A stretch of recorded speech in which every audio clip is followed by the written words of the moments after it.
कटिहार पीट लाइन में ट्रेन में सफाई करने वाले सफाई कर्मियों का 10 दिनों से हड़ताल जारी है। इसी दौरान कटिहार रेलवे स्टेशन परिसर में सभी सफाई कर्मियों ने जमकर विरोध प्रदर्शन किया। सभी सफाई कर्मी ने कॉन्ट्रैक्टर पर वादा खिलाफी का आरोप लगाया है।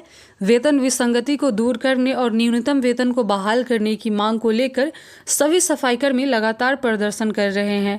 प्रदर्शन का नेतृत्व कर रहे युवा प्रदेश महासचिव राजद नेता अंशु पांडे ने रेलवे स्टेशन के वरीय पदाधिकारी पर कॉन्ट्रैक्ट से मिली भगत का आरोप लगाया, जबकि बलरामपुर विधायक महबूब आलम ने रेलवे के वरीय अधिकारियों से सफाई कर्मियों की समस्याओं को गंभीरता से लेने की बात कही। लंबे समय से कार्यरत इन सफाई कर्मियों का कहना है कि अगर उनकी मांगें नहीं मानी गई तो उनका प्रदर्शन आमरण अनशन में बदल जाएगा। सभी सफाई कर्मियों के परिवार का गुजारा इन्हीं कामों से होता है।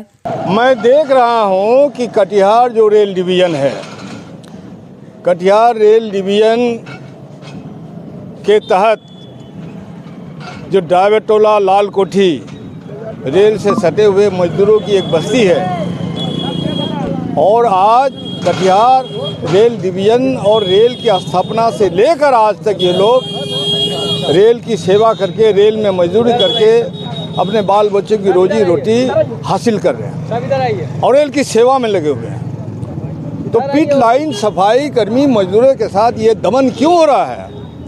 डीआरएम ने आंखें क्यों बंद रखी है? और कहाँ का यह संवेदक है? संवेदक के पास जो प्रेस्क्राइब मजदूरों की कैपेसिटी होनी चाहिए, कैपेसिटी से भी आधा मजदूर लेके वो काम करवाना चाहता है। और जो न्यूनतम मजदूरी है जिसको देखने की जिम्मेदारी लेबर इन्फोर्समेंट ऑफिसर, जो सेंट्रल गवर्नमेंट का ऑफिसर, उनको जिम्मेदारी है।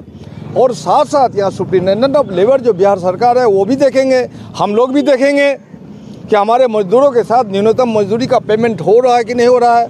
उनका जो पैसा पीएफ और इंश्योरेंस का पैसा जो कट रहा है वो वाजिब खाता में जा रहा है कि नहीं जा रहा है। इन तमाम चीज़ों का समाधान किए बगैर ये जो कटिहार में बाहर के 1000 किलोमीटर दूर से जो मजदूरों के लाके जो काम कर रहा है और मजदूरी की बेबसी का जो फ़ायदा उठा रहा है, तो ये हम चेतावनी देना चाहते हैं रेल के अधिकारियों को।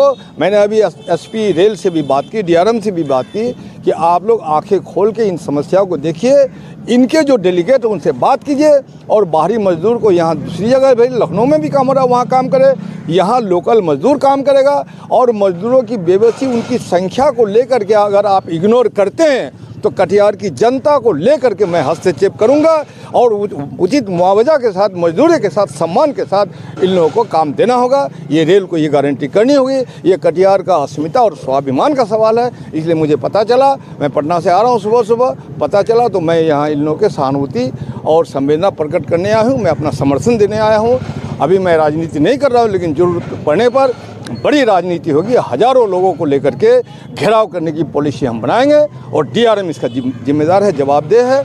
और रेल जो है पुलिस की ताकत पर हमारे मजदूरों का दमन करेगा, यह बर्दाश्त नहीं होगा। मुर्दाबाद मुर्दाबाद। लगातार आप लोग आंदोलन को डटे हुए हैं, लेकिन अब तक नतीजा नहीं। आगे क्या किस रूप में? देखिए, आज 10 दिन हो गए और मालिक के माननीय विधायक महबूब आलम साहब को मैं धन्यवाद देना चाहता हूं कि आज कटिहार के स्वाभिमान के लिए, कटिहार के मजदूरों के अधिकार और स्वाभिमान के लिए आज वो इन मजदूरों के समर्थन में यहाँ उतरे हुए हैं। आज 10वां दिन हो चुका है। इस 10वें दिन में इन मजदूरों के घर में खाना नहीं बन रहा है। कटिहार डीआरएम चुप है, मौन है। वो अपने नीचे के भ्रष्ट पदाधिकारी के कहे हुए अनुसार वो चल रहे हैं। जो सीनियर डीएमई है उनके खिलाफ इसी डीआरएम बिल्डिंग के सामने अगर जहर भी खाना होगा तो यहाँ मजदूर खड़े होकर जहर खाएंगे, हम उनको चुनौती दे रहे हैं। और पूरे का पूरा जिम्मेदारी और जिम्मेदार होंगे कटिहार डीआरएम साहब। ये मैं आपको कह रहा हूँ, आपके मीडिया के माध्यम से कहना चाहता हूँ। पूरे कटिहार के लोगों को यहाँ ला के खड़ा कर दूंगा, क्योंकि कटिहार के अस्मिता की सवाल है, कटिहार के मजदूरों का सवाल है। दूसरे राज्य से यहाँ आकर ठेकेदार और गुंडा लाकर यहाँ काम करवाएंगे।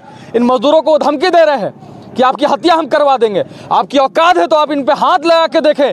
ईंट से ईंट कटिहार डीआरएम बिल्डिंग की बजेगी। सारी जवाबदेही कटिहार रेल प्रशासन की होगी।